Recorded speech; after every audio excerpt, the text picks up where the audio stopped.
Hola, soy Clara Riveros y esto es De Ida y Vuelta, un programa dedicado al análisis político donde nos proponemos debatir, comentar y reflexionar diferentes temas de interés global y regional. De Ida y Vuelta es un espacio producido por el Grano Press de Fundamedios. Bienvenidos. Hoy, 30 de diciembre, tenemos nuestro último programa del año, pero también es el último programa en que los acompaño como conductora. Por eso he querido hacer una edición con temas agradables para terminar este año pandémico tan complejo y difícil. Vamos a hablar de libros, lecturas, lectores y escritores con invitados muy especiales en México, Argentina y España. Quiero saludar en España a Daniel Gascón. Él es escritor, editor de Letras Libres, columnista en El País y en el periódico de Aragón. Bienvenido, Daniel, gracias por acompañarnos. Hola, muchas gracias a vosotros. Muchas gracias, Daniel. Quiero ir a Buenos Aires con Gabriel Palumbo, escritor, sociólogo, profesor universitario, analista político y crítico de arte, columnista en medios de la Argentina. Gabriel, un placer tenerte con nosotros otra vez. ¿Cómo estás, Clara? Un placer para mí compartir. Muchas gracias, Gabriel. Y vamos a Ciudad de México con Julio Patán, escritor, periodista en El Heraldo de México y en Noticieros Televisa. Julio, muchas gracias por acompañarnos. Hola, Clara, ¿cómo estás? ¿Cómo están todos? Abrazos. Muchas gracias por acompañarnos, Julio. Pues vamos a empezar. Quiero preguntarle a Daniel por qué seduce el autoritarismo y qué es lo que plantea la escritora en Applebaum en su último libro, que por cierto le gustó mucho a Julio Patán. Él reseñó ese libro en octubre y nos cuestionaba por qué nos gusta el autoritarismo. Me extrañó un poco que Julio no lo incluyera en su lista de libros de este año, pero bueno, quiero conocer qué es lo que plantea esta escritora norteamericana, Daniel. Sí, pues mira, yo creo que es un libro que se llama Twilight of Democracy. Va a salir en español, yo creo que en marzo, en la editorial Debate. Ella tiene otros libros anteriores, unos Gulag, que es pues una historia de la represión soviética, otro se llama El telón de acero, que es sobre cómo los soviéticos ocupan el este de Europa. Y aquí lo que cuenta es un libro muy curioso porque es una combinación de, digamos, lo personal y lo ensayístico, ¿no? Ella arranca el libro contando una fiesta cuando cambia el milenio, en su casa donde están pues muchos amigos, es una casa en Polonia, porque ella, aunque es americana, su marido es polaco. Y entonces es como ese momento de ha caído el muro, pensamos que vamos hacia la democracia de una manera sin demasiados sobresaltos y se trata todo de gestionarlo bien. Y hay una especie de alianza, le parece, entre los liberales y los conservadores. Han pasado pues 2 décadas y de repente en esa fiesta pues la mayoría de la gente ya no se habla entre ellos, ¿no? Ella cuenta cómo muchos pues se cambian de calle. Y entonces cuenta cómo digamos, se rompe y cómo hay una parte de la derecha, primero en Polonia, pero luego también habla de otros países, que pues empieza a entrar se vuelve autoritaria, empieza a tener una interpretación bastante conspiranoica del mundo y digamos que pues renuncia a esos principios liberales que cuando se oponía, digamos, al comunismo, pues parecía que los defendía, ¿no? Entonces, el libro cuenta, aparte de esa experiencia, y luego traza cómo ese proceso ha sucedido en otros lugares, ¿no? En Hungría, que también es un país que ya conoce bien, y luego también habla, por ejemplo, pues de sus otros 2 países, ¿no? Que son Gran Bretaña, donde es un caso un poco diferente, ¿no? Allí es como la falta de seriedad lo que acaba, no tomarse las cosas en serio, acaba conduciendo a algo como es el Brexit, que sí que tiene esos elementos populistas, como recordarás, por ejemplo, la oposición a los jueces, ¿no? Estos, cuando aparecían en la portada del periódico, creo que era el Daily Mail, diciendo son los enemigos del pueblo. Y allí también pues habla, por ejemplo, del caso de Trump, ¿no? Como también, de nuevo, son digamos que una visión autoritaria, populista, acaba capturando al conservadurismo clásico. Y entonces eso introduce una serie de formas de ver, no solo interpretaciones conspiranoicas, sino el intento de cooptar los medios, por ejemplo, y habla una especie de fallo de detención, ¿no? Y contándolo también desde ese punto de vista que es el ensayo, el reportaje y lo autobiográfico. También habla del caso español con Vox, aunque quizá creo que allí tiene muchas informaciones que son muy interesantes, como la influencia de algunos gurús de la derecha estadounidense en España, y quizá creo que minusvalora la influencia que ha tenido el caso catalán. Pero me parece que es un libro que, bueno, ayuda a, pues, a entender y a preguntarte este fenómeno tan curioso y desolador. Luego, además, hubo una especie de polémica que me parece que era interesante con el politólogo búlgaro Iván Krastev. Entonces, Krastev decía, bueno, es que en cierta manera Anna Applebaum es una persona criada en la Guerra Fría, ¿no? Pues, en apoyar a los disidentes, en creer que esos valores liberales, digamos, eran mucho más compartidos de lo que realmente eran, ¿no? Dice, para mucha gente que eran disidentes de Europa del Este, estos eran elementos importantes, para otros eran menos y a lo mejor pues ella no se dio cuenta de que había un factor, por ejemplo, en el imperialismo soviético, que aplastaba una identidad nacional, ¿no? Y que luego pues esa identidad nacional a veces vuelve con, como dice en inglés, ¿no? Con una venganza o con un exceso y un poco de locura, ¿no? Entonces yo creo que es un libro que te da mucha información y que además abre debates que seguramente muchos de ellos son irresolubles, ¿no? Como la mayoría de los debates interesantes. Tú decías que el libro va a estar en español el otro año, ¿puede ser? En marzo, sí, en marzo lo va a sacar Debate, que es la editorial que la ha venido publicando de manera consistente. Y luego ella, pues por supuesto, es una analista de política muy buena, ¿no? Que escribe mucho en el Atlantic y que es de esa gente, digamos, la oposición del centro derecha a Trump, ¿no? Todo el tiempo ha sido muy crítica y muy coherente y muy interesante también lo que escribe siempre sobre Polonia y la deriva iliberal en los países del centro y el este de Europa. Pues tendremos que leerlo. Muchas gracias, Daniel. Quiero ir con Gabriel en Buenos Aires, porque creo que este año pandémico, Gabriel ha vuelto a autores de hace algunos años. Sigamos en Estados Unidos, Gabriel. Sí. Háblanos de pragmatismo y política.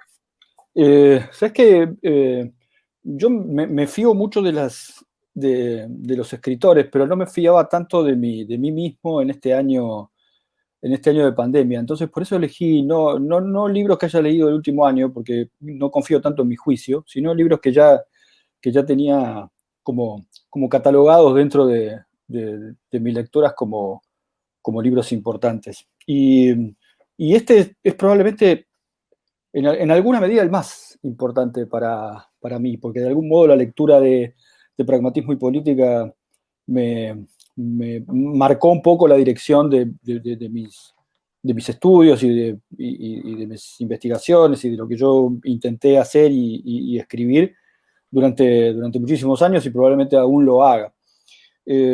Para mí, la vuelta hacia Rorty es un poco dramática en el sentido en el que en un momento donde no hay ninguna respuesta, donde uno tiene dificultades para encontrar respuestas ante la complejidad del mundo, la voz de Rorty para mí fue siempre una especie de luminosa, que al no estar ahora, uno lo que hace es intentar interpretar ciertas continuidades, ¿no? Es decir, leer algún texto clásico y decir, bueno, a ver cómo esto tiene continuidad en lo que pasa ahora, como para ayudarnos a pensar un poco más el presente.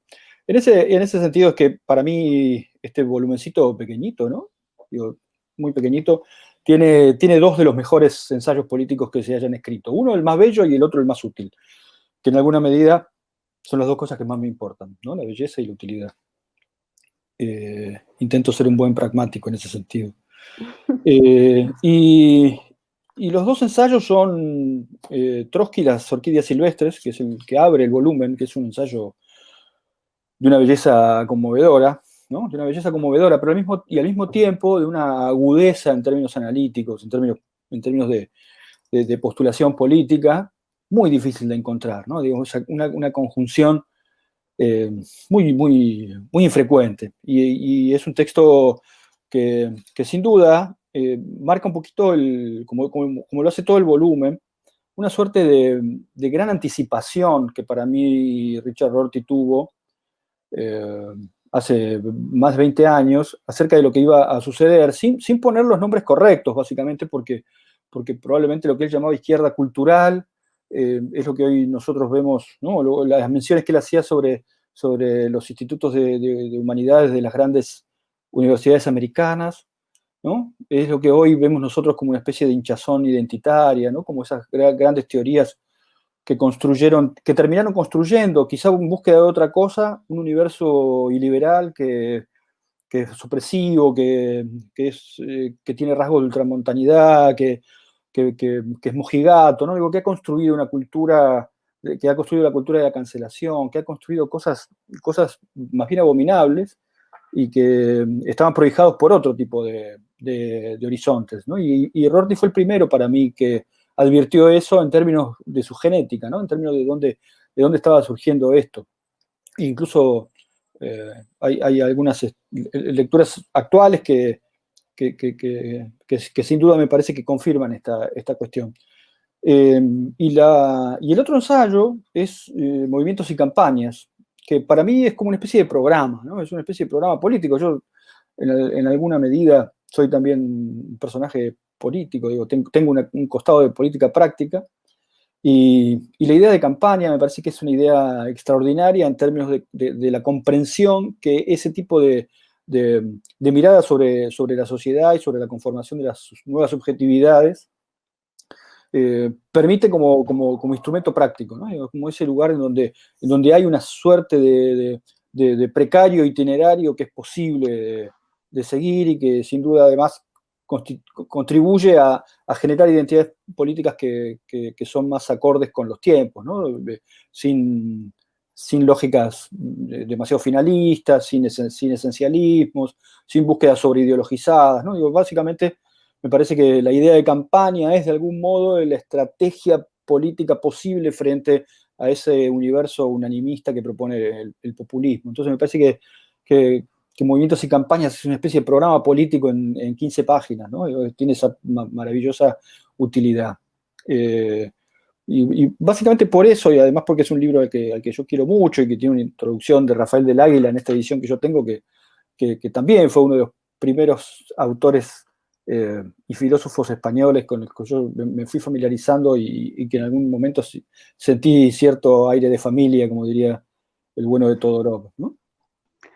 Gabriel, muchas gracias. Pues yo no lo he leído, pero recomiendo vivamente la lectura.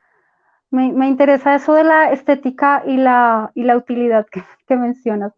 Además que he tenido no sé si te ha pasado lo mismo, pero yo este año he empezado muchas lecturas que no he llegado a concluir. Tengo como varios libros que he empezado y sí. No soy como Julio Patán, que es disperso funcional, yo soy disfuncional y dispersa, entonces no, acá no hay éxito posible. Y a mí ya te digo, no confío mucho en mi propio criterio de este año. Es un año sumamente difícil, particularmente Argentina tiene un tipo de cuarentena muy, muy particular, digo, que hizo mella, digamos, en mi confianza en relación con mi propia capacidad lectora. Por eso me refugié en algunos clásicos.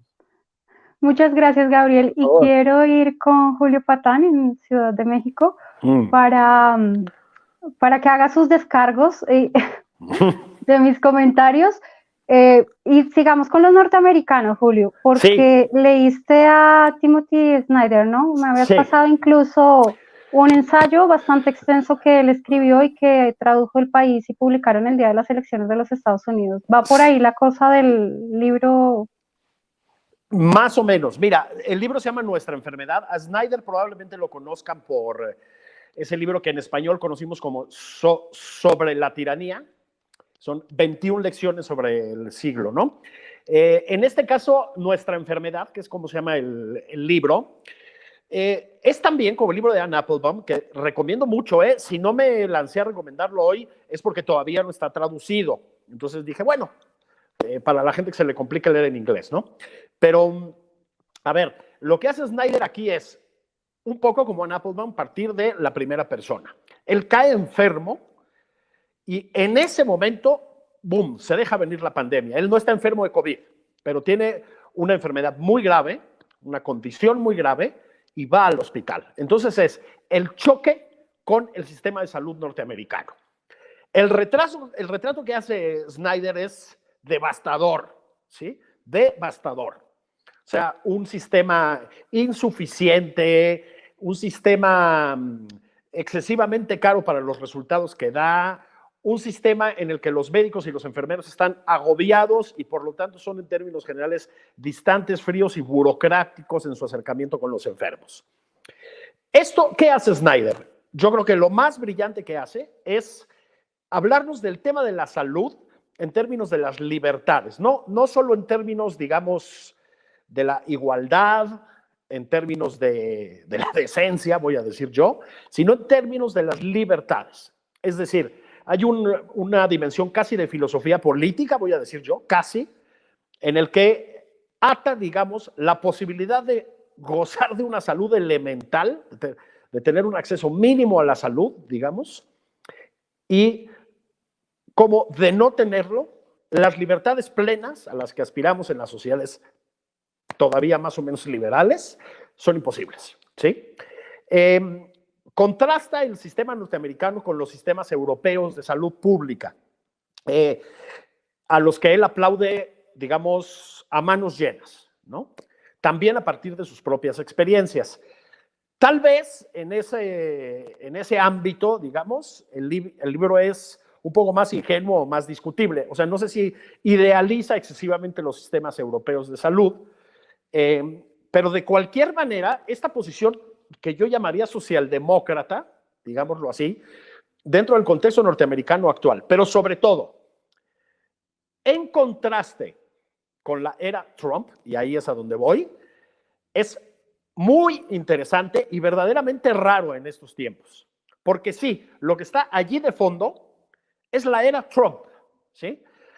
Trump, como hemos platicado antes en este espacio, entró a arrasar, básicamente, eso es muy populista también, a arrasar con el legado anterior indiscriminadamente, a reinventar al mundo, digámoslo así, y en ese arrasar, pues arrasó con el sistema de salud que había heredado Obama, que discutible o no, funcionó mejor que cualquier cosa que sea eso que inventó Donald Trump. ¿Estamos de acuerdo? Entonces, sí, lo que está ahí al fondo de este libro, nuestra enfermedad, es Trump, es la era Trump. Por eso conecta con el texto extenso al que le hacías referencia. Tiene una dimensión extra que está muy bien lograda, que es el retrato de la enfermedad en relación con sus vivencias, sus sensaciones, su emocionalidad, el modo en que lo vive la familia. Después de todo es no un gran escritor, pero sí un escritor expresivo y claro, digamos, en la mejor tradición norteamericana, y en ese sentido es muy vívido lo que está contando. Entonces, creo que es un libro con muchos puntos discutibles, digamos, o muchos matices discutibles, pero muy valioso, sobre todo en el contexto actual, porque además, pues sí, está la pandemia todavía ahí afuera, ¿no? Está ahí afuera y no sabemos hasta cuándo. Y no sabemos hasta cuándo. Gracias, Julio. Quiero volver con Gabriel para ir a Europa y que nos hable de esta escritora alemana, que entiendo es casi una compatriota tuya, ¿no, Gabriel? Sí. De madre argentina, creo. Sí, creo que sí. Es un dato que no tengo súper confirmado, pero creo que sí. Creo que sí. Es un libro fascinante, el de Caroline Menke, Contra el odio. Es un libro. Yo voy mostrando las tapitas porque me gusta mostrar un poco. Sí, enséñanos para que lo podamos buscar después. Es una linda edición de Taurus, en este caso.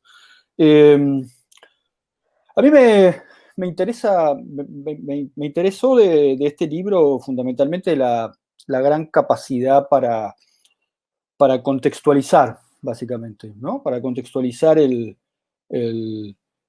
para contextualizar y para poner además en un entorno global algunas cosas que efectivamente lo son. Muchas veces se exagera un poco la cuestión global y a veces se homogeneizan miradas, pero en el caso de algunos de los rasgos más fuertes de las expresiones populistas de cualquier signo, y que sí, me parece que tienen un registro global, es la construcción del registro del odio dentro del discurso, ¿no? Y de la totalización del discurso de odio en relación con con lo que debieran ser adversarios políticos y pasan a ser enemigos, ¿no? Digo, una especie de resignificación schmittiana que el populismo hace empequeñeciéndolo todo, como es su costumbre, ¿no?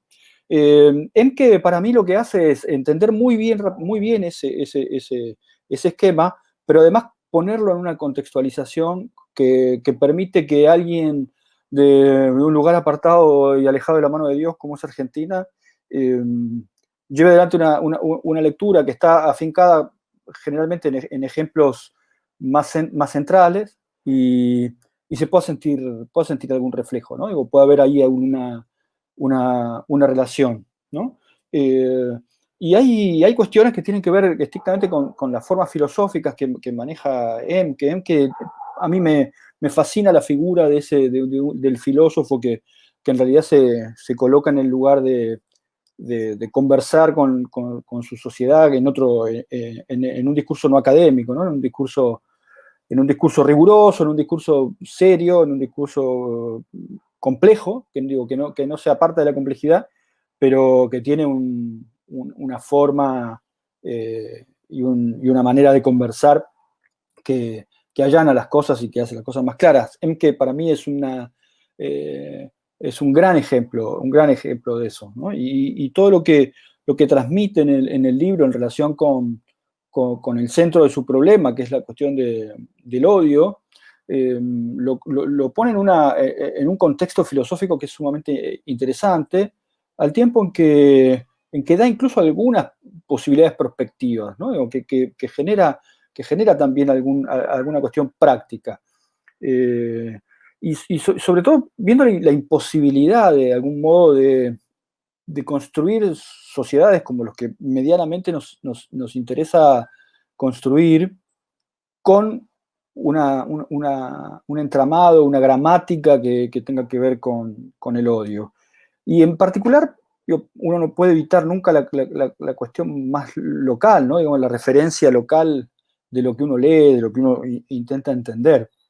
Y todas las recetas, digamos, y todas las morfologías que genera Emke para tratar de trabajar en relación con la idea del odio, que tiene que ver con el diálogo, que tiene que ver con la conversación, con la ampliación de la conversación pública, digamos, para decirlo en un sentido más genérico, son muy difíciles en Argentina, ¿no? Porque las conversaciones requieren básicamente de ciertos acuerdos y requieren básicamente también de voluntad, ¿no? Digo, si dos tienen que conversar o tres tienen que conversar, tiene que haber esa voluntad para conversar. Si hay uno de esos actores que no tiene interés en conversar, esa conversación se limita necesariamente.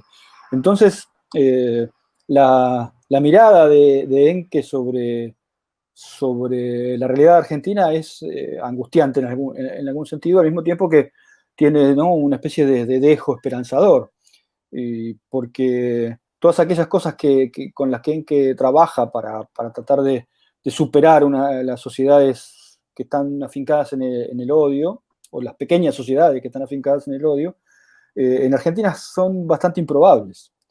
Entonces eso genera, sin duda, cierta angustia, aunque también de algún modo también reafirma algunos postulados, en el sentido de que uno sabe que el diálogo es tal vez la única manera, ¿no?, de establecer algún tipo de dique de contención frente al odio, aun cuando ese diálogo no pueda llevarse adelante, pero uno sabe que efectivamente es así, y Emke lo reafirma todo el tiempo en el libro, ¿no?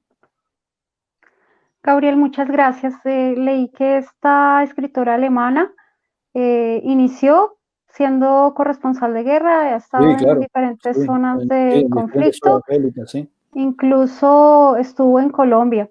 Y bueno, mira. vamos a ir con Julio Patán para que nos hable de otro corresponsal de guerra que ha publicado, ex corresponsal de guerra. Julio, ¿estás con nosotros todavía? Ya volví. Háblanos de Línea de Fuego. Sí, mira, me di a la tarea de leer a Arturo Pérez Reverte, al que presenté en la Feria del Libro de Guadalajara, por varias razones. La más importante de ellas es que en Línea de Fuego, su novela nueva, habla de la Guerra Civil Española y más específicamente de la batalla emblemática de la Guerra Civil, que fue la batalla del Ebro. ¿Sabes? Que fue la batalla que en su absurdo, que era una batalla que estratégicamente carecía de sentido, terminó significando el debacle del bando republicano. Bueno, es un tema que me pasa cerca. Yo soy hijo del exilio español, mi padre es exiliado, mis abuelos, los 4 lo fueron, eran republicanos. Y de entrada me parecía muy importante entrarle a la obra de Pérez Reverte porque su acercamiento es de esos que pone de mal humor a todos los bandos, ¿sí? Y eso suele ser una buena señal. Le han recriminado fuertemente en el lado nostálgico republicano, por llamarlo de alguna manera, que no plantara posición contra los golpistas en la novela, y etcétera. Y del otro lado lo acusan de una posición demasiado cruda ante los excesos del bando franquista, y etcétera. Bueno, la novela no pretende ser nada de eso. La novela es muy Pérez Revertiana en el sentido de que se acerca a los soldados, digamos, vamos a usar este término, a los soldados de a pie. Es un mosaico, es una novela grande, unas 750 páginas, es un mosaico de personajes. Hay carlistas, requetés, hay falangistas, hay integrantes de la temible Legión Española, hay comisarios políticos del Partido Comunista, hay asesores soviéticos, hay republicanos que han sido arrasados, digámoslo así, por la hegemonía comunista en el bando republicano, es el año 38 ya, pero que siguen conservando un fondo humanista, en fin, soldados de a pie. Bueno, soldados y soldadas, porque también hay mujeres, ¿no? A ver, la novela termina componiendo, digamos, una especie de fresco de la guerra civil, que a mí me parece muy revelador, ¿sí? Porque te habla de lo que a final de cuentas fue esa guerra y todas las guerras en general. O sea, una monstruosidad, más allá de posiciones ideológicas, digamos, que arrasa en términos generales con los más pobres, los más desposeídos, que son los que están en la primera línea de batalla, ¿sí? Ese es un poco el punto. Es muy de Pérez Reverte este tipo de acercamiento. Pero más allá de eso, es una novela de guerra, es decir, es una novela que se inscribe, digamos, en la tradición de, yo te diría, de Vida y Destino, de Vasily Grossman, de ciertos momentos de la novela de la Revolución Mexicana, de Mariano Azuela, por ejemplo, ¿no? Que también en Los de Abajo se acerca a la tropa zapatista y no a los altos mandos. Tiene un poquito de Guerra y Paz de Tolstoy. Es muy literaria, por decirlo así. Entonces, es recomendable, yo diría, en 2 sentidos, ¿no? Uno, te permite entender la guerra o acordarte de que debes entender la guerra un poco desde ese lugar, es decir, desde la comprensión del que está en la trinchera, ¿sí? Segundo, por si tienes ganas de entrarle un poco al tema, te recuerda que así como fue inadmisible el levantamiento militar contra la República y así como fue brutal la represión franquista y brutal la estrategia bélica de los alzados, pues el bando republicano, que terminó fagocitado por el comunismo filosoviético, fue también brutal y despiadado en su momento. Entonces, también es un poco una novela sobre choques ideológicos. Hay algunos momentos en que, digamos, esta especie de, no sé si llamarlo afán analítico, porque no llega a ser tanto, lastra un poquito la narración, pero en realidad la novela funciona muy bien como novela y sobre todo tiene un cierre. De lo que se trata es del intento de tomar una posición determinada en el Valle del Ebro, un lugar que no existe, es un lugar que inventó Pérez Reverte, de varias células, digamos, de ambos bandos, ¿no? Las últimas 100 páginas o así son una locura de narración, es vertiginosa. Yo creo que Pérez Reverte ha pagado muchas veces el precio del éxito. Es un autor que se lee muchísimo. La última vez que supe llevaba 80,000 ejemplares vendidos en España cuando acababa de salir la novela. Es una barbaridad. Y creo que a veces lo subestimamos como escritor. Tiene una obra muy dispareja, pero tiene momentos de novelista con mucha potencia. Bueno, esta novela incluye varios de esos momentos. Entonces, por todas estas consideraciones, y porque, a ver, estamos en temporada postnavideña y de arranque de año y etcétera, también hay que leer novelas divertidas y ágiles y graciosas, ¿no? Julio, muchas gracias. Quiero ir con Daniel. Creo que vamos a ir un poco atrás en el tiempo, al siglo XIX, creo, con Sí, la eso de es. Orlando Voy a hacer Realidad. como Gabriel, voy a enseñarlo. Sí, por Bueno, favor. Orlando Figes es un historiador británico. Él tiene, por ejemplo, libros sobre la Revolución Rusa, la tragedia de un pueblo, y es un gran narrador, ¿no? O sea, además de ser alguien que sabe mucho y conoce la historia, consigue contar siempre, mientras te está contando el gran acontecimiento, sabe hacerlo también a través de las vidas de algunos personajes, ¿no? Aquí cuenta lo que él llama el nacimiento de la cultura europea, o sea, que luego voy a explicar un poco lo que es, pero cuenta lo que sería una gran transformación de mercado y de creación de público, y a la vez la historia de varios personajes, pero sobre todo tres, que una es una cantante, Pauline Viardot, una cantante de ópera de ese tiempo. Otro es su marido, que se llamaba Luis. Pauline además es francesa, pero es de origen español. Va actuando por toda Europa. Su marido se llama Luis, es algo mayor que ella y es como un transmisor de cultura, es un crítico, es un activista cultural, podríamos decir. Y otro personaje que es amante de ella, porque como es en el siglo XIX tiene ese aire de novela donde todos los personajes en algún momento son amantes y escriben cartas a veces muy, muy románticas y a veces con muchas claves para que no los entiendan los que no deben entenderlo, que es Turgeniev, ¿no? el gran escritor ruso.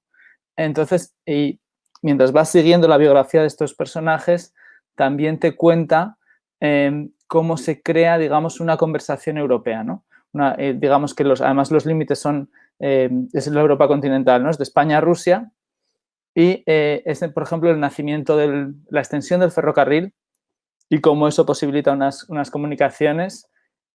También la aparición de la novela como producto de masas, es decir, y que además muchas veces va unido también al tren, ¿no? De veces llega, son los kioscos de las estaciones donde se empiezan a crear algunas librerías. A veces las bibliotecas también van un poco paralelas al desarrollo del ferrocarril, como pues empieza a crearse pues, estos novelistas que son bueno, los autores de la novela canónica, ¿no? De la novela además más popular, ¿no? Pues, por ejemplo, Dumas sería el ejemplo con estos sistemas que tienes ayudantes o negros o no se sabe bien qué, y cómo eso empieza pues, a desarrollarse, o las traducciones. También en la música una cuestión parecida, ¿no? Cómo las ciudades empiezan a competir entre sí para tener, digamos, pues las mejores cantantes, las mejores orquestas, y cómo empiezan también a circular, digamos, las partituras, ¿no? Porque lo que funciona muchas veces es la obra que tenga unas partituras que ya conoces, ¿no? Un poco, digamos, como en la música ahora, ¿no? Que tú, pues claro, quieres familiarizarte con una melodía antes de ir al concierto en directo, ¿no? También hay como una especie de incorporación, digamos, de las clases burguesas, ¿no? Porque en el fondo la historia es el nacimiento de una burguesía que se quiere hacer culta o que consume la cultura de otra manera, ¿no? Entonces, pues, por ejemplo, aparece el piano de pared y es un instrumento que parece que se considera que las mujeres pueden tocar porque hay otros que son o demasiado grandes o demasiado obscena la postura en la que se toca y tal. Y también es, por ejemplo, pues no solo las chicas tocan, sino que a veces las parejas pueden tocar juntas y es un momento en el que hay cierto roce, digamos, permitido, ¿no? Socialmente. Entonces, y también es el momento en que nace, digamos, o se desarrolla de forma muy llamativa la prensa. Entonces, lo que cuenta es a partir de esas vidas y luego alternando esta gran transformación, que tiene también otro elemento que a mí me parece que es muy interesante, que es, claro, cambia y que tiene, creo que, aplicaciones en nuestra sociedad, ¿no? Que es, cambia la tecnología, cambia la forma de distribución y de consumo de la cultura, ¿no? Porque además también hay una clase que lo hace, y también tiene que haber un cambio de la legalidad sobre eso. Entonces, aunque parece una cosa, o sea, dices, ¿cómo voy a hacer un libro que hable del copyright y de los derechos de autor y que sea apasionante y que sea como una gran novela del 19, que además ya no sea de un país, sino de muchos, ¿no? Pues él lo consigue, Orlando Figes. Y luego también tiene ese otro elemento que no es él el único que lo ha hecho, lo han hecho otra gente, ¿no? Pero esa idea de contar una historia que es una historia internacional, ¿no? Que no es solo la historia de una lengua o de un tipo de gente o de país, sino en el momento, digamos, de la aparición de los nacionalismos, contar una historia sobre las conexiones internacionales en muchos países distintos y gente de muchos orígenes diferentes. Pues suena fascinante. Vi que destacaban mucho el tema de cosmopolitismo y triángulos amorosos, como tú decías. En el siglo XXI, pues parece que esas historias de escritores, infidelidades, promiscuidad, triángulos amorosos, sigue bastante vigente, crímenes y demás, plagios. Y quiero preguntarle a Julio que nos hable un poquito de esa última novela del escritor mexicano Héctor Aguilar Camín. ¿De qué va? Mira, aprovecho el contexto para decir, justamente no va de muchos de los temas que hemos tocado habitualmente aquí.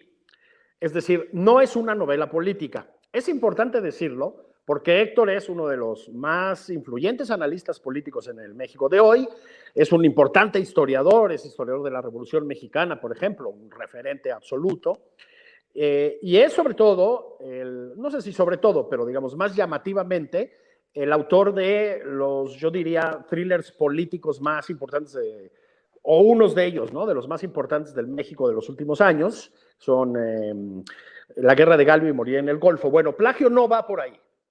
Plagio es una novela con muy mala leche, muy ácida, muy cáustica, sobre un personaje, un escritor, que gana el premio literario mexicano y que inmediatamente es evidenciado como un plagiario. Otro escritor, especialista en detectar plagios, por lo que parece, un escritor que conocemos como Voltaire en la obra, lo exhibe.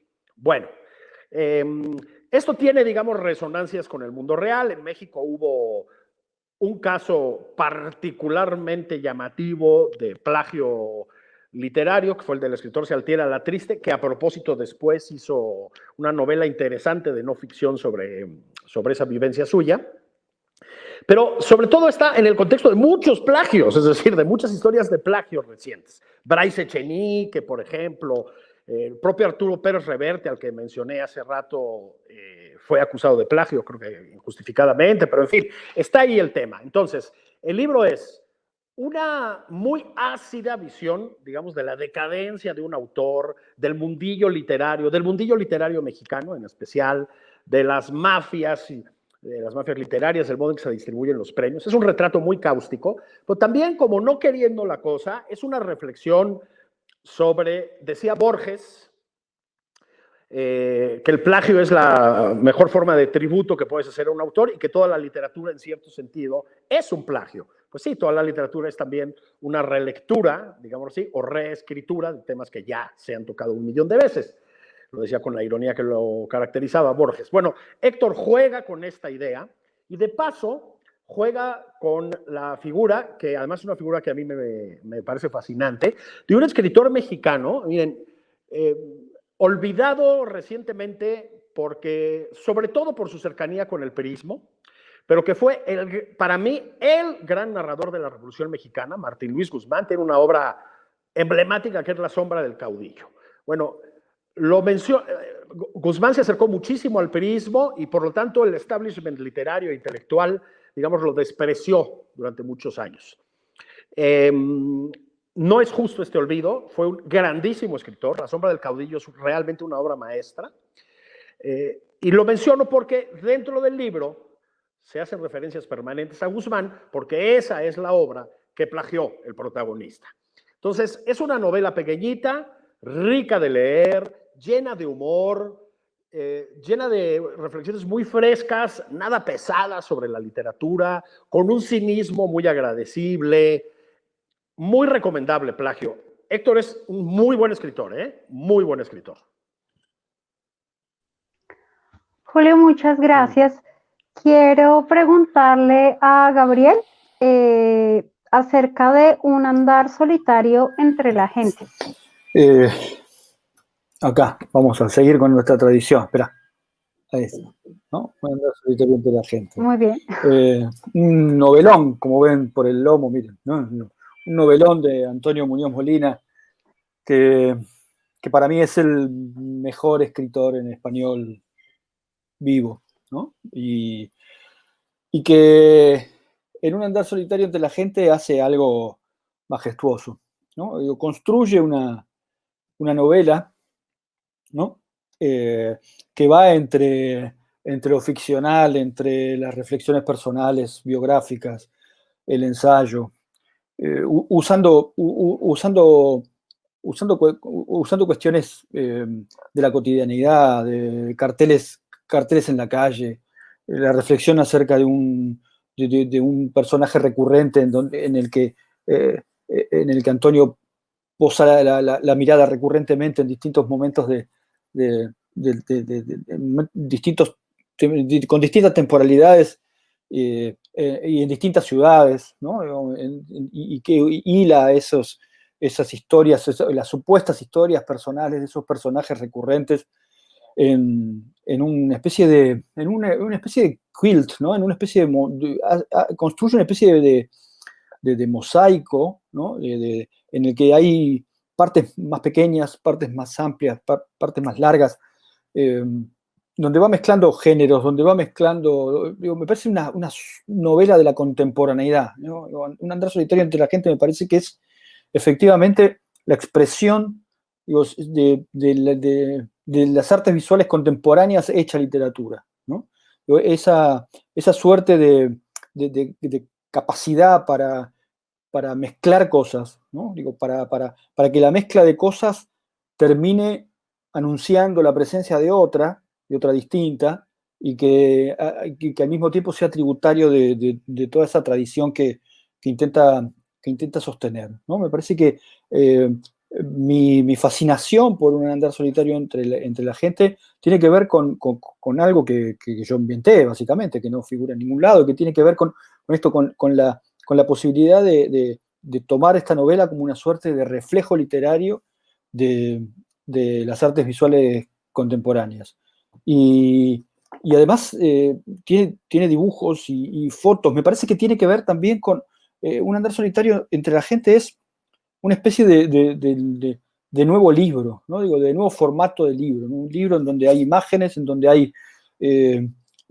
hay una referencia visual muy, muy concreta, en donde hay apuntes del autor, en donde hay una foto en blanco y negro sobre de alguna señalética en la vía pública, o de algún cartel en la vía pública, ¿no? Es realmente fascinante el mundo que logra armar Antonio Muñoz Molina con un andar solitario entre la gente, construyendo con esas piezas una novela. O sea, al final uno va viendo, al principio no se nota, ¿no? Uno empieza a leer y parecen como retazos, obviamente muy bien escritos, pero parecen como más como retazos sueltos de reflexiones, ¿no? De reflexiones que abarcan todo, digo, que abarcan el arte precisamente, que abarcan la cuestión política, que abarcan lo social, lo social y lo político entendido como ese lugar de intersección, ¿no? En donde se produce una sociedad y de qué manera se produce una sociedad. Y la idea del ruido, ¿no? Digo, es algo que a mí me obsesiona además, ¿no? La idea del ruido me obsesiona porque soy un poco maniático con eso, y entonces en todas las referencias que haya sobre la cuestión del ruido es siempre un llamado de atención para mí. Pero lo que en definitiva termina de construir Muñoz Molina con el transcurso de la lectura, ¿no? Uno se va metiendo en una especie de universo medio paralelo, porque es caótico, pero a la vez ordenado, ¿no? En ese sentido también es contemporáneo. Y tiene el lector entonces la posibilidad de ir construyendo a partir de esos pequeños retazos una novela más integral, ¿no? Y uno se va metiendo cada vez más en esa novela, que empieza a tener sentido en tanto novela a partir ya de la mitad del libro, que es un libro, por cierto, muy, muy largo, pero facilísimo de leer en el sentido borgiano, ¿no? Digamos, es un libro que uno no abandona. Es un libro que no es que sea fácil de leer, sino que uno no tiene ganas de dejar, que ahí está la facilidad borgiana para la lectura. Muchas gracias, Gabriel.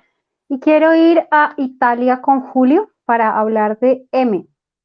Antonio Scurati es el autor de esta novela, que ha sido premiada en 2019, según leí, y dice acerca de esa obra, vi en prensa internacional, pues que ha marcado un antes y un después en la forma en que se narra el fascismo.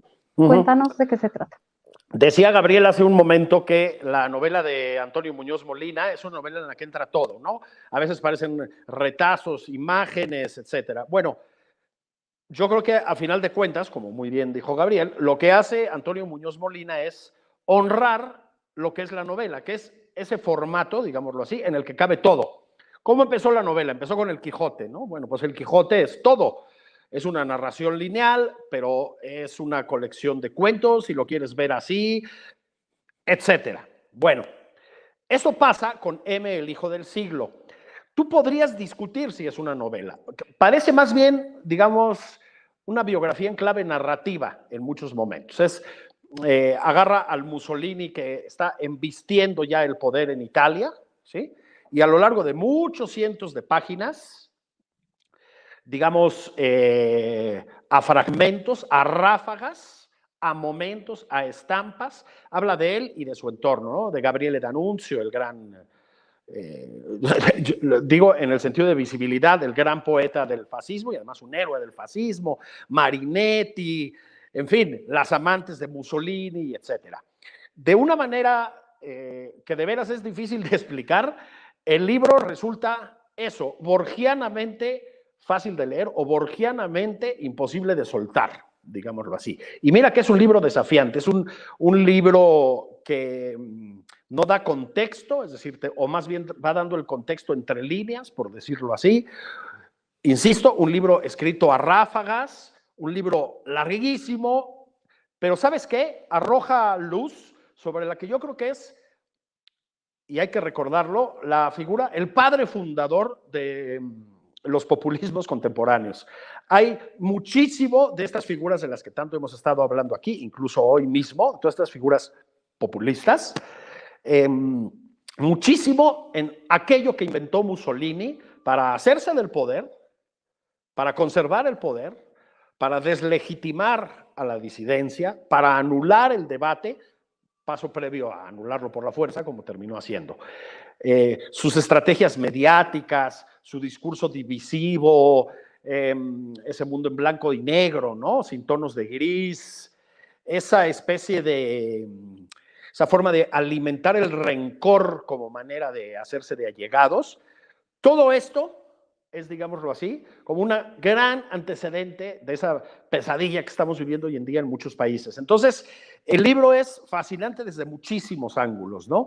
Y te acerca también a un Mussolini, voy a usar un lugarazo común, muy de carne y hueso, es decir, al margen de su, muy vulnerable también, en cierto sentido. Entonces, novela tremenda, ¿eh? Lo voy a seguir llamando novela, aunque a veces no lo parece.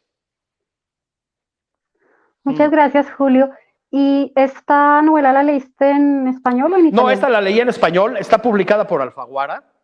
Yo, a diferencia de Gabriel, cada vez más tengo el mal gusto de bajar libros en mi iPad y leerlos en formato electrónico. Me he tenido que habituar, yo soy muy de libros de papel, pero me he tenido que habituar porque pues luego no tienes acceso a ellos de otra manera o tardarían mucho en llegar. Este fue uno de esos casos. La recomiendo muchísimo. Ahora, es un novelón en el sentido de que es gigantesca, ¿eh? Nada más hay que saberlo. Muchas gracias, Julio. Quiero ir con Daniel para hablar de fin de temporada. Cuéntanos un poquito de esta novela. Sí, que además, bueno, voy a contar un poco también del escritor, porque hay una cosa que ha dicho Julio que me parece que se puede unir y es curioso, ¿no? Porque, bueno, Ignacio Martínez de Pisón yo creo que es uno de los escritores españoles así, narradores más sólidos, que empezó a escribir en los 80, tiene sobre todo novelas, pero tiene también un par de ensayos narrativos muy buenos. Uno de ellos se llama Enterrar a los muertos, que habla de José Robles Pazos, que él era un traductor al español de John Dos Passos, de Ernest Hemingway, un republicano leal que, bueno, pues había un misterio, que era porque él fallece en la guerra, lo detienen en un momento los propios republicanos ya en el momento en que los comunistas toman el control y entonces lo que hizo Ignacio Martínez de Pisón en el año 2003 o por ahí en este libro era seguir un poco su historia, ¿no? Y es un ensayo narrativo muy riguroso, muy bien contado, uno de sus mejores libros. Pero luego él es, sobre todo, conocido como novelista, digamos, ha sido la mayor parte de su trayectoria, y además con estos escritores que sus libros se parecen mucho entre sí, ¿no? Que tienen esa especie de universo, que suele ser muchas veces ambientados en la época de la transición española, es decir, los años 70, 80, con historias normalmente de familia, donde hay un elemento de lo cotidiano, hay una idea de cómo la historia marca a los personajes muchas veces, y también una combinación entre lo humorístico, digamos, y lo más trágico. Aquí lo que cuenta, empiezan pues, en los años 70, es una pareja de jóvenes que todavía el aborto no está despenalizado en España, y entonces huyen a Portugal, pues porque son muy jóvenes, la chica está embarazada y entiendes que van a hacer un aborto, y entonces hay un accidente en el coche donde muere el padre, ¿no? Eso hace que la mujer pues decida tener al niño, y luego ya nos vamos a los años 90 en un camping donde están esta madre y este hijo que han tenido una vida un poco nómada, ¿no? Él ya es un adolescente, ella ha ido de una ciudad a otra, un poco no contándole muchas cosas al hijo, ¿no? Que las va descubriendo. Entonces tiene una especie de... El escenario además es en la Costa Dorada, cerca de una central nuclear que hay. Como siempre en las novelas de Ignacio Martínez de Pisón, está muy documentado ese elemento. Tiene unos mecanismos narrativos que a veces pueden hacer pensar en novelas como El turista accidental o El matrimonio amateur de Ann Tyler, la escritora de Baltimore tan buena, de las tragedias familiares. Y luego tiene ese elemento casi clásico, ¿no? He usado la palabra tragedia, que ya no sería una tragedia a lo Ann Tyler, que es más novelística, sino a lo griego, pero ambientado en un camping en España en los 90, ¿no? Porque es que lo que tú vas descubriendo sobre ti mismo, ¿no? Te impide en cierta manera seguir, ¿no? Y entonces yo creo que es pensando en este tipo de novelas, ¿no? Digamos, narrativas que se leen muy bien y que luego tienen seguramente muchos más elementos que no ves a primera vista porque estás tan atrapado en la historia, y con una construcción narrativa muy sólida y personajes, que he hablado de estos dos principales, pero también hay, por ejemplo, otra que trabaja con ellos en el camping, o también hay una novia francesa que se echa el protagonista, que son personajes muy definidos, muy potentes, casi cinematográficos, o el tipo de personajes que muchas veces la novela contemporánea ha renunciado a hacer, y creo que, bueno, pues es un rato de disfrutar y también de emocionarse con los personajes, porque la historia tiene algo que es desgarrador en cierta manera, pero que es muy, muy eficaz y muy potente. Daniel, muchas gracias, y quiero seguir contigo para que nos hables de la novela de Sara Mesa, Sí, un amor que, así como la de Pisón no la tenía tan cerca, la de Sara Mesa es un amor. Sara Mesa, bueno, ella es una escritora española relativamente joven, que tiene una capacidad para contar a veces lo siniestro y lo perturbador que a mí me admira mucho. Y esta es la historia de una chica que se llama Nat, que es una traductora. No sabes mucho de ella, parece que se ha ido porque ha tenido algún problema laboral donde ella ha cometido una pequeña transgresión, y se va a una zona rural donde están las casas un poco alejadas, y da una sensación bastante eso de un poco de desubicación, de ser un lugar no peligroso, pero sí inquietante. Y, por ejemplo, pues tiene de repente un casero que es que claramente la desprecia, ¿no? O va entablando relaciones con un alemán que parece que le tira un poco los tejos. Y hay como una especie de relato muy bueno de la vulnerabilidad, que es la vulnerabilidad de un extraño que llega a un sitio que no conoce, que parece que tiene un aire un poco salvaje, y que además con un elemento añadido que es lo femenino en un lugar en el que hay pocas mujeres, ¿no? Está contada con una tercera persona casi siempre dentro de la cabeza de ella, y que a mí me recuerda mucho, porque creo que es la novela, es a lo que más, digamos que es la que Sara Mesa tenía en la cabeza cuando estaba escribiendo, no como guía, ¿no? Aunque luego haya cosas en las que se separan mucho, que es Desgracia de Coetzee, ¿no? Que es un libro que a mí me gusta mucho, y lo ves en una especie de ambigüedad moral en que creas un personaje que a veces sufre algunas injusticias o sufre cosas, digamos, que te incomodan, pero tampoco hacen nada el narrador porque sea especialmente simpático, ¿no? Entonces, explorando mucho esas zonas grises y evitando explicar a veces cosas o dirigirte mucho. Esto con una prosa, pues yo creo que muy limpia, y una manera, yo creo, muy valiente de afrontar la narración, ¿no? Ayer estábamos hablándolo con un amigo y él estaba pensando, que es un cineasta, cómo se podría adaptar, ¿no? Porque claramente tiene toda digamos que el espacio, los personajes son muy potentes, pero al mismo tiempo una gran parte de la magia reside en la voz esa narrativa que consigue crear Sara Mesa, que tiene una especie de aspereza muy, pues muy eficaz, muy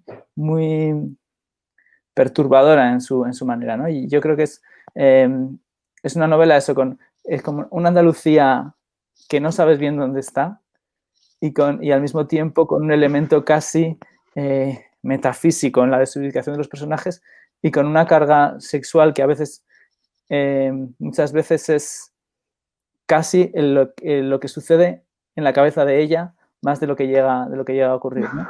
Y bueno, yo creo que es una novela que merece la pena leerla en un registro muy, muy distinto, digamos, al de Pisón, porque ya no hay nada que no sea realista, pero sin embargo es una novela que tiene algo más abstracto que la de Ignacio. ¿En qué editorial está publicada? Está publicado en la editorial Anagrama, que es donde suele publicar los libros Sara Mesa. Muchas gracias, Daniel. Y quiero ir con Gabriel para que hablemos de Flores en las grietas. Flores en las... Estos son textos de literatura y del género de autobiografía, ¿no? Sí, a ver, nos quedamos en Anagrama, ¿no? Con el libro que mencionaba recién Daniel, Sí. y volvemos un poco al ensayo, pero la verdad es que ensayo de un gran novelista como Richard Ford, ¿no? Y este libro es... a mí me interesan mucho las reflexiones de los escritores sobre sus prácticas. Es algo que me fascina. Y esta es de las mejores que yo he leído, ¿no? Hay un primer ensayo que es del año 92, y doy la fecha porque viene a cuento por lo que a mí me interesa en algunos casos, más allá incluso de la propia literatura, este tipo de ensayos, ¿no? Se llama ¿Qué escribimos? ¿Por qué lo escribimos y a quién le importa? Es un ensayo del 92, como les digo. Ahí lo que hace Richard Ford es eso, ¿no? Preguntarse a quién le importa eso que hacemos, a quién le importa, a quién lo lee, para qué hacemos eso y por qué lo hacemos. Y en el intento de respuesta que da Richard Ford en este libro, hay un montón de cosas sumamente interesantes relacionadas sobre todo con las cuestiones más filosóficas, si vos querés, si se me permite a esta hora hablar de una condición filosófica de la lectura, y cruzado por la temporalidad, ¿no?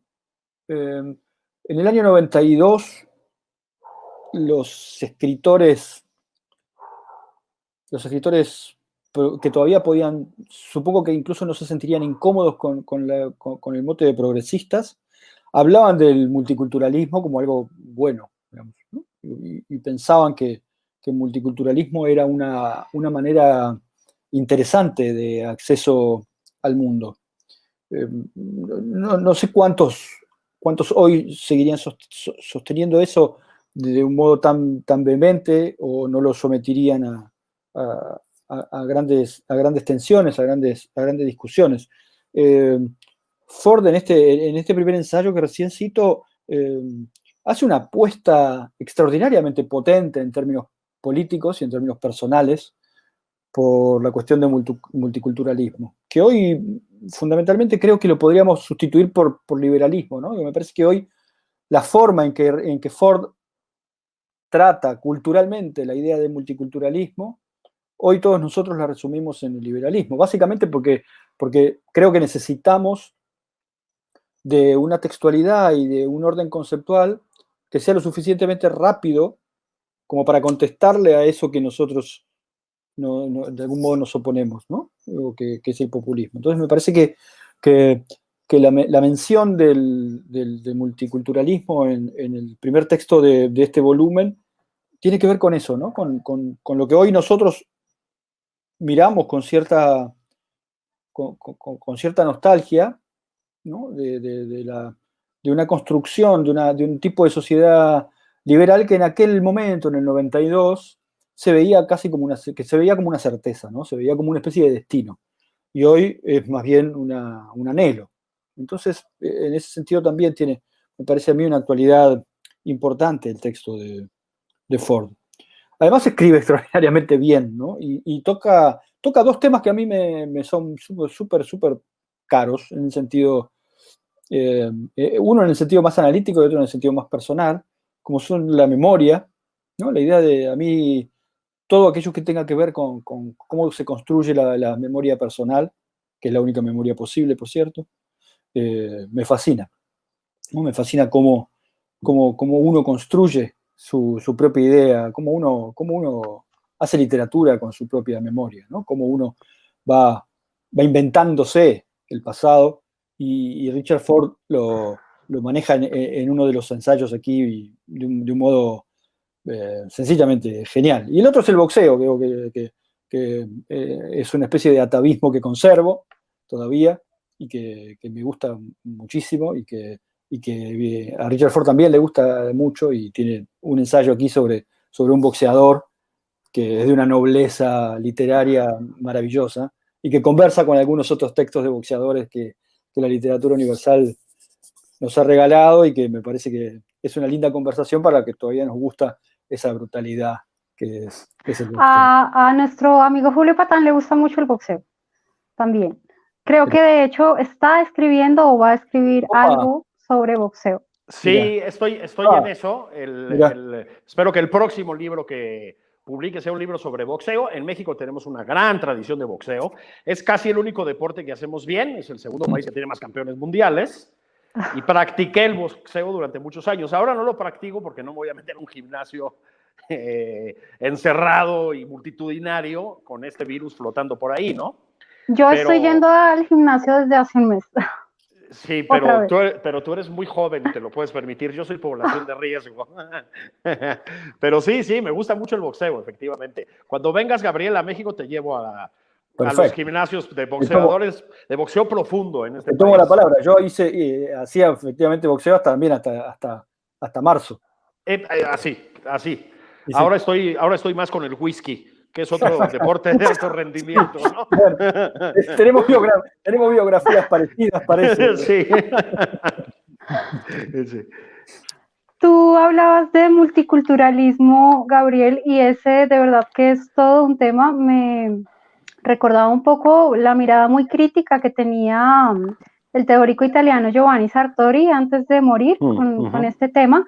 Pero también un libanés que me gusta mucho, no tengo acá ese libro, que es Identidades Asesinas, pero tengo este que se publicó este año, que es Amin Maalouf, y él me gusta mucho, me gustó muchísimo ese libro, porque le cura a uno ese conflicto que uno puede tener para llamar a las cosas por su nombre, y particularmente a mí me ayudó mucho cuando yo empecé a trabajar con sociedades musulmanas y no sabía cómo abordar ciertos temas porque me sentía mal de decir las cosas que había que decir. Y bueno, es un autor libanés, es un autor árabe que te ayuda a, sobre todo como es una gran defensa de la universalidad de los derechos humanos y de decir como en nombre del respeto de las culturas no puedes tratar a ningún ciudadano, a ningún ser humano como si fuera de segunda o de tercera o de quinta categoría en nombre de esa presunta diferencias culturales, ¿no? Es un libro que de verdad recomiendo mucho. Y bueno, pues quiero, antes de que finalicemos nuestro programa, que ha estado muy interesante y muy entretenido, que hablemos de los lanzamientos de este año de nuestros invitados, de Julio y de Daniel. Pues voy a empezar con Julio y quiero que nos hables, Julio, de Pandemia Bizarro. Hace 3 años, un muy querido amigo y connotado historiador mexicano y yo, Alejandro Rosa se llama, ya que estábamos con el whisky, estábamos bebiendo whisky, un poco más de la cuenta tal vez, en mi casa, con nuestro editor, que también es un amigo muy querido, Gabriel Sandoval, que está a cargo de las editoriales del Grupo Planeta en México. Bueno, y Alejandro y yo, con ese combustible, que es el whisky escocés, empezamos a hablar de historia. Siempre nos ha gustado hablar de historia, pero no con solemnidad y tirando verdades profundas sobre el devenir mexicano y todas estas cosas, para eso está el presidente López Obrador, sino desde lo anecdótico y sobre todo desde, diría yo, ese lugar en el que confluyen lo surrealista, lo kafkiano, lo delirante, lo estrambótico. Decidimos englobar todos esos términos en uno, que es bizarro. Bizarro en la lengua española solía significar algo más parecido a valiente, en el sentido en que lo usamos nosotros, viene más del francés y del inglés, pero ya incluso la Real Academia está por aprobar este nuevo sentido. Y creamos 2 libros con historias muy breves, que se llaman México Bizarro. Historias reales extraídas de la historia mexicana sobre elecciones robadas, fortunas robadas por aquellos que habían ganado las elecciones, disparates en el ámbito deportivo, como el Argentina-México, el Alemania-México en Argentina 78, donde perdimos 6-0, ese tipo de cosas. Bueno, la verdad es que los libros se volvieron un fenómeno de ventas, lo tengo que decir, se vendieron muy bien. Y bueno, pues estaban trabajando para nosotros, quiero decir, vendiéndose, cuando llegó la pandemia. Entonces decidimos escribir a bote pronto, digámoslo así, un libro en esa misma tesitura, es decir, lo absurdo, lo grotesco, lo ridículo, lo kafkiano, lo surreal, etcétera, respecto a la pandemia, pero no nada más en México, sino en todo el mundo. Tenemos anécdotas para morirnos, ¿no? El hecho de que Boris Johnson, Bolsonaro, Donald Trump fueran casi negacionistas, digamos, del virus y que acabaran infectados, pues ya es un hecho que podríamos catalogar como bizarro. El alcalde peruano, que hay confinamiento forzado en Perú, se va con los amigos, se pone muy borracho, va la policía a detenerlos, están en una bodega donde hay ataúdes y se mete un ataúd a hacerse el muerto para que no lo detengan. Miguel Bosé diciendo que el virus en realidad es un pretexto para inocularnos vacunas que van a plantarnos un chip en el cerebro que se va a activar con el 5G para una cuestión de control mental. El mundo está lleno, digamos, de anécdotas de ese tipo. El antipremio Nobel que ganó nuestro presidente junto con los otros 8, Putin, Bolsonaro, Trump, Boris Johnson, etcétera, por su mala gestión de la pandemia. Ustedes saben que hay un antipremio Nobel, ¿no? Antes de la entrega de los Nobel. Entonces, lo que creamos fue 72 historias, no creamos, digamos, reprodujimos 72 historias tomadas del mundo real en esa clave. Tendemos a no tomarnos muy en serio. Creo que en esta vida uno puede reírse de todo y eso incluye el coronavirus. Y pues está recién salido, lo vamos a presentar, lo presentamos en la Feria del Libro de Guadalajara y lo vamos a presentar en la Feria del Libro de la Ciudad de México en unas poquitas semanas. Pues a ver qué tal funciona, ¿no? Estoy haciendo un gran esfuerzo para contener la risa y poder hablar y tratar de avanzar en el programa. Incluiste en esas 72 historias esa escena medio sexual que vimos en el, sí, creo que fue en el Congreso de la Argentina. Los despropósitos con Zoom, digamos, son otro de los temas constantes en esta pandemia. Hay muchísimos en todas partes. Y ese, desde luego, tiene un lugar protagónico. Claro, no podía ser de otra manera. Quiero ir con Daniel para que nos hable un poquito de su novela publicada este año, Un hipster en la España vacía, que además entiendo que será adaptada en Netflix y pues aprovecho para felicitarte, Daniel. Muchas gracias. Pues bueno, es una novela de humor también, que yo siempre que escribo me gusta que haya un elemento de humor, pero nunca había escrito algo que fuera básicamente de humor, ¿no? Una novela cómica. Y entonces es la historia de un hipster de Madrid que pues le va mal en el amor, le va mal en la vida. Es alguien que ha estado un poco en los movimientos políticos posteriores al 15M y se va a vivir a un pueblo donde vive su tía, en el Teruel Perdido, ¿no? Que es la zona de España, digamos, donde hay menos densidad de población, ¿no? Pues 8 o 9 personas por kilómetro cuadrado. Y entonces allí él llega con el plan de encontrarse a sí mismo y también modernizar el pueblo con sus ideas que son todas posmodernas, ¿no? Lo que pasa es que no se aplican para nada a la realidad, ¿no? Entonces él va al gallinero y le parece que es interesante, pero descubre que hay una estructura heteropatriarcal, ¿no? Y entonces piensa cómo puede hacer para cambiarla, ¿no? O le parece que la gente utiliza demasiada gasolina en el pueblo, ¿no? O decide montar un taller de nuevas masculinidades en la cochera de su tía donde solo van hombres, solo van mujeres, claro, ¿no? Pero él piensa pues con mucho entusiasmo que algún día irán los hombres, ¿no?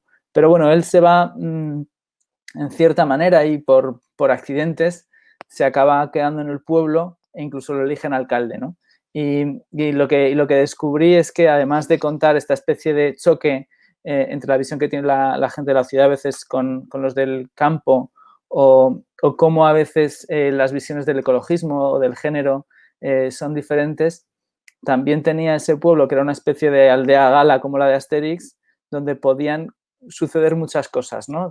Porque allí pues tenía unos personajes definidos y podía, por ejemplo, decir, pues voy a hablar un poco de la memoria histórica, ¿no? Que es uno de los grandes temas de España en los últimos tiempos, pues veía que había una forma de contarlo allí que era muy libre, que era muy diferente, ¿no? O puedo hacer un capítulo que sea el ascenso de la extrema derecha, ¿no?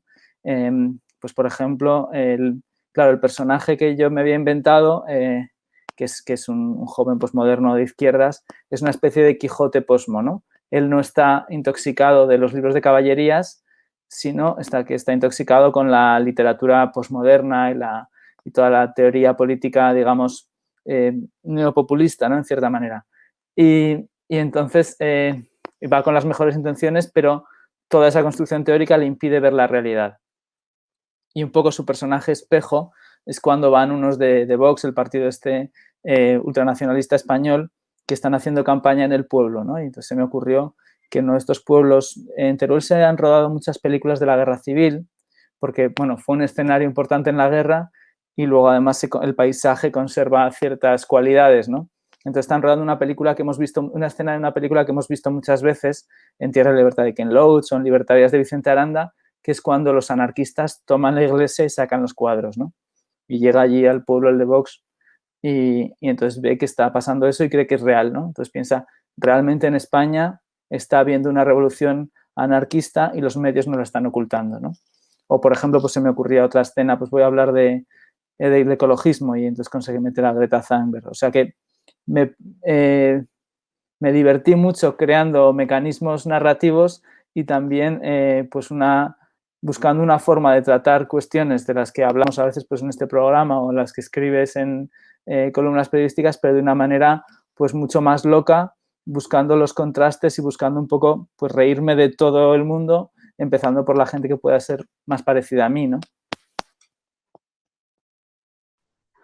Genial, Daniel. Pues también me ha hecho mucha gracia todo lo que nos cuentas y creo que leer el libro de Julio y el tuyo nos va a ayudar por lo menos a reírnos mucho de lo que ha sido este año tan raro. Quería preguntarte ¿dónde vive un hipster de Madrid? ¿Es un hipster que vive en Salamanca o que vive en dónde? ¿Dónde ubicamos pues a bueno, un personaje así? a este hipster, él vivía en la Latina, en la zona de las Vistillas por ópera, pero vamos, los barrios clásicos serían Malasaña, ¿no? Es uno de ellos, y también Lavapiés, ¿no? Porque Lavapiés, que era el barrio más multicultural, ahora la pelea es que se ha hipsterizado y que está muy gentrificado. Entonces hay grandes tragedias con esto. Pues muchas gracias a todos. Felicitaciones a Julio y a Daniel por sus libros recién publicados. Pues seguramente van a ser muy exitosos. Y pues claro, tendremos que leerlos para reírnos mucho de lo que ha sido este año tan loco. A Gabriel, muchas gracias por acercarnos sus lecturas. todos nos han aportado pues miradas muy interesantes sobre autores y sus obras, y pues también la forma en que ustedes se han relacionado con estos libros que han leído. Así que ha sido un gran placer tenerlos con nosotros esta tarde, pues para además finalizar el año. Y pues nada, gracias a todos los que nos han acompañado estos meses, y ojalá que el 2021 sea un buen año para todos, vivido y con alegrías cotidianas. Muchas gracias, Clara. Abrazos. No, gracias a ustedes. Muy buen año. Muchas gracias. Gracias. Bye. Bye.